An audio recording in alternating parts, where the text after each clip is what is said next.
бір кісі жан ұясыменен көлікпенен сапар шегіпті. Сол сапар шегіп келе жатып, дәл жолдың ортасына келген кезде көлігі бұзылады ғой. Күн ысып бара жатыр, бала шағасы ана көліктің ішінде. Кішкентай балалары бар, әйелі бар, қиналып тұр. Жүгіріп шығып ұста іздейді. Енді ана бір ауылды жер, бір кішкентай ғана станция, бір жерлер, сол жерлерден адамдарды тартып алып кеп, не қыласын десе, көріп, қожайын кешіріңіз, мынау машинаңыз жарамайды, бұның моторы толығымен құрыған, бұны сіз үлкен қалаға барып жөндетесіз, бізде бұған ешқандай еш нәрсе жоқ дейді. Кері қарай сүйрет бару керек, алға қарай сүйреу керек. Бұл жолдың ортасында да. Соменен анаған, мынаған жүгіріп, со күннің астында қиналып тұрғанда, жанына бір көлік кеп тоқтайды. Сөйтіп тоқтай салып, әлгі кісі айтады. Не болды, қалай жағдайыңыз? Не болды десе, осындай болып қалды. Мен машинаны білуші едім, ашыңызшы деп, капотын көріп, ары бері көреді айтады. Расымен де машинаңыз өзі келетін жеріне келіп тоқтатты енді дейді. Енді ойлаңыз, сізбенен біз солай қылсақ, не істейсіз? Енді бір қайыры барда деп әйтеуір бір дұға қыларсыз, жүда болмағанда, Болды ғой, одан басқа не істейсіз енді? Ана кісіні қараңыз. Бауырым дейді. Біз бұлай қылайық дейді. Сенің бала-шағаң бар, мен жалғызбын. Сен бүкіл бала-шағаңды, әйеліңді менің көлігіме отырғыз, өзің менің көлігімді ал дейді. Сөйтіп жететін жеріңе жет дейді. Сөйтіп со жақтан мына көлігіңе жаңағы алып кететін машина жібер. Сол машинамен мен де бара салам дейді. Оған дейін мен мына жерде намаз оқиын, шай ішейін, бір демалып алам. Сен кеп қаларсың дейді.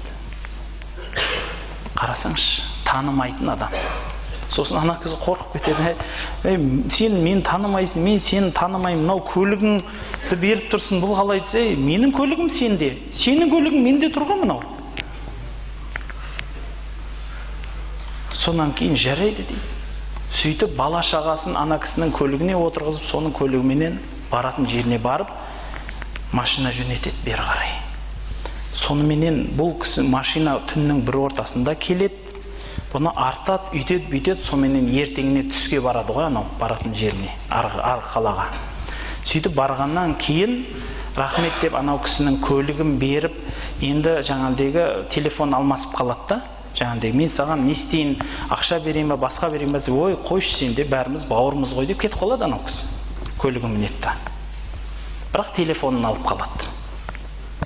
Сөйтіп бір достарымның арасында отырғанымда осы уақиға есіме түсіп кетті дейді. Сөйтіп, ой, мен бір осындай бір керемет адамды танимын, жер бетінде солардың арқасында жүрміз ғой әйтеуір деп, бір звондап қойық, жағдайын біліп деп, қазір дейді, сол жерде отырып звондайды. Алло, ассаламалейкум, алейкум ассалам, пәленше ма? Бір әйел кісі алады, ашулылау сәл. Не болды? Сол осы жаңа қарыздарыңды сұрай беріңдер, түрмеге жатыр ана жерде дейді. Қарызын төлей алмай түрмеде жатыр екен. Жаңағыдегі. Ой, қай түрмеде? Пәлен түрмеде. Қашан осындай. Болды жарайды қазір дейді да, түрмеге барады. Сөйтіп, бұл досым осылай екен ғой деп, артында қарыздары көп екен деп, қалтасында 100 мыңдай доллары болады. Сол кісіге жаңа дейін, өз бай кісі болады. Барып, не болды қал жағдай десе, осындай қарыз десе, мақыл дейді да, қалтасынан 100 мың доллар алып, жаңағыдегі түрмеге төлеп, мына кісіні шығарыңдар дейді да, сөйтеді да, бірақ бір шарт дейді. Менің атымды да айтпаңдар, әйтеуір біреу келіп төлеп кетті дейді да, мен де бір жақсылық жасайын дейді да. Біреу келіп төлеп кетті әйтеуір дейді да, соны ақшаны беріп кетеді ғой. Қызық ол жерде емес екен, бірақ. Сонда әлгі кісі енді ана 100 мың доллар келеді, сөйтсе, шынында ол кісі 100 емес 3 миллион доллар қарыз екен да. Бір жерге әйтеуір сауда қылам деді, бір нәрсе қылам деді, аунап құлады да еді. Ана 100 мың доллар оның жанында не бол енді? Бұлай қарағанда үлкен ақша болғанмен ана жерді жабамайды да ғой. Бірақ оны түрмеден шығармайды ғой бәрібір. Сонымен түрменің бастығы келіп айтады, кешір, саған бір кісі келді, атын айтпады, осындай 100 мың доллар беріп отыр дейді да саған. Бірақ сен шықпайсың, өткені 3 миллион дейді да сенің қарызың. Сосын айтады, жарайды. біз былай қылайық дейді ғой. Осы жерде бәрібір қарызбен отқан адамдар көп қой дейді. Сол 100 000-ды бөліп, сол қарызы барларға төлеп шығара берейік та онда дейді. Жеткенше деп 7 адамды қарыздан шығарып жібереді ғой сол жерде. Үйінде бала шағасына жіберген жоқ ол ақшаны, мә күн көріңдер десе болады ғой. Жоқ, сол жерде төлеп шығарып тастайды ғой сол жерде 7 адамды. Соменен анау біраз уақыт өтеді да қайтадан бір досыма звондайшы деп, алло деп пәленше досым қаяқта десе, ой, ол түрмеде дейді. Не болды мынау түрмеде? Қайтадан барады түрмеге, сөйтіп бастығына кіріп айтады, ей, ынсап бар ма сендерде? Не болды? $100 000 алып келіп едім, саған төлеп едім десе, о, сенсің ба дейді. Мен сен екеуіңе таңырқаумен болдым дейді ғой. Сен кеп ақшасын төлейсің, атыңды айтпайсың. Анау мүлде бір басқа нәрсені істеді дейді ғой. Жаңағыдай. Не десе, ол $3 миллион қарыз дейді, негізі дейді. Сенің берген 100 000-ды да дейді, 7 адам түрмеден шығарып жіберді дейді. Ойласаңшы. Содан таң қалып, мынандай деген адам болады екен ғой шынымен деп, бұл кісі сол кісінің бүкіл документтерін алып, жан жақтарға адвокат жалдап, олай қылып, бұлай қылып, түрмеден әйтеуір бір нәрсе қылып төлейтін қылып шығартып алады ғой.